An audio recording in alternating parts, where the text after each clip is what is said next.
सभी साथियों को नमस्कार, राम राम, शास्त्रीय काल सलाम। इस वक्त की एक और बड़ी खबर में आप सभी का स्वागत है।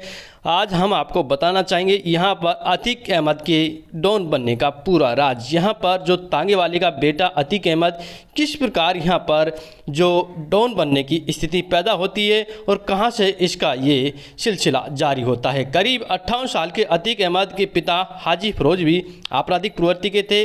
वो तांगा चलाते थे। बेहद ही मामूली घर के हाजी फिरोज की माली हालत ऐसी नहीं थी, वे अतीक समेत अपनी दूसरी औलाद को बेहतर तालीम दिला सकते थे, परंतु एक तांगे वाले का बेटा अतीक अहमद इतना महत्वाकांक्षी था कि पैसों की खातिर जुर्म की दुनिया में कदम रखने के बाद में वह कुछ ही दिनों में अपराध जगत का बेताज बादशाह बन गया।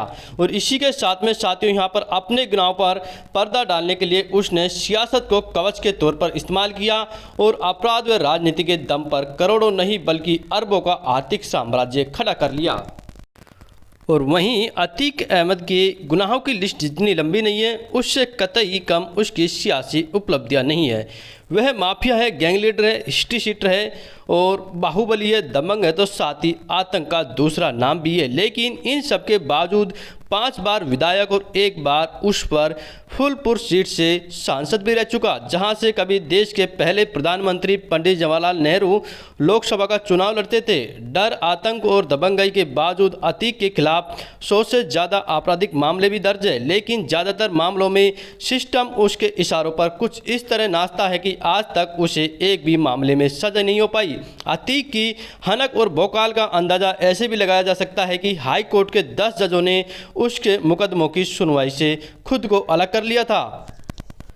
इसी के साथ में साथियों यहाँ पर अतीक अहमद का जो राजनीतिक कैरियर है कैसे शुरू होता है। यहाँ पर जो पुलिस एनकाउंटर से बचने के लिए अतीक ने सांप्रदायिक कार्ड खेला और 1989 में हुए यूपी के विधानसभा चुनाव में इलाहाबाद वेस्ट सीट से निर्दलीय उम्मीदवार के तौर पर किस्मत आजमाई। इस दौर के हालात के चलते अतीक को चुनाव में कामयाबी मिल जाती है और वहीं वह माननीय विधायक बन जाते हैं। 1989 के इस चुनाव के तत्कालीन पार्षद और अतीक जैसी ही आपराधिक छवि का चांद बाबा भी मैदान में उतरा था।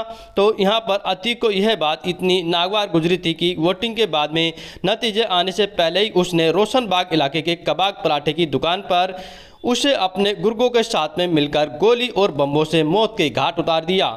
इसी के साथ में साथियों यहाँ पर इसके बाद में वह उसी इलाहाबाद सिटी वेस्ट सीट से 1991, 93, 96 और 2002 में भी लगातार जीत हासिल करता रहा। पहला 2 चुनाव वह निर्दलीय उम्मीदवार के तौर पर जीता, जबकि तीसरा चुनाव में वह आज़ाद उम्मीदवार के तौर पर ही मैदान में उतरा था। लेकिन सपा बसपा गठबंधन ने उसे अपना समर्थन दिया और उसके खिलाफ कोई प्रत्याशी नहीं खड़ा किया।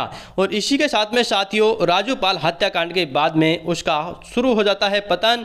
25 जनवरी साल 2005 को प्रयागराज में एक ऐसी घटना घटती है जो न सिर्फ इतिहास बन गई बल्कि उसने अतीक और उसके परिवार के सियासी कैरियर को तबाह करके रख दिया।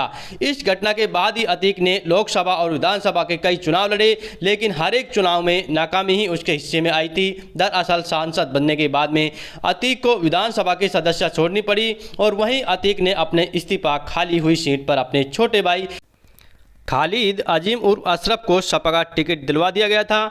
अशरफ के मुकाबले बीएसपी ने क्रिमिनल राजूपाल को टिकट दिया। 2 बाहुबलियों की लड़ाई में अशरफ चुनाव हार गया था और राजूपाल विधायक चुन लिया गया। विधायक बनते ही राजूपाल पर कई बार जानलेवा हमले भी हुए। और वहीं साथियों यहाँ पर 25 जनवरी 2005 को शहर के धूमनगंज इलाके में विधायक राजूपाल की दिन दहाड़े हत्या भी कर दी गई। विधायक की हत्या का आरोप अतीक और अशरफ पर लगा और यहीं इस मामले में दोनों भाइयों को जेल भी जाना पड़ा। राजूपाल की हत्या के बाद में सिटी वेस्ट सीट दूसरा उपचुनाव हुआ, लेकिन यहां पर तत्कालीन मुलायम सरकार ने इसे अपनी प्रतिष्ठा से जोड़ लिया और सरकारी मशीनरी की मदद से अशरफ विधायक चुन लिया गया था। इस प्रकार साथियों यहाँ पर एक तांगे वाले के बेटे का गुंडाराज बादशाह बनने की कहानी का अब अंत होता है। और यहीं साथियों आप लोगों का क्या इस अतीक अहमद के इतिहास और सियासी मुद्दों पर क्या कहना है, इसके बारे में कमेंट बॉक्स में अवश्य कमेंट कीजिए। साथ में बने रहिए H2P न्यूज़ चैनल के साथ में, क्योंकि H2P न्यूज़ चैनल देता है आपको राइट इन्फॉर्मेशन। जय हिंद, जय भारत।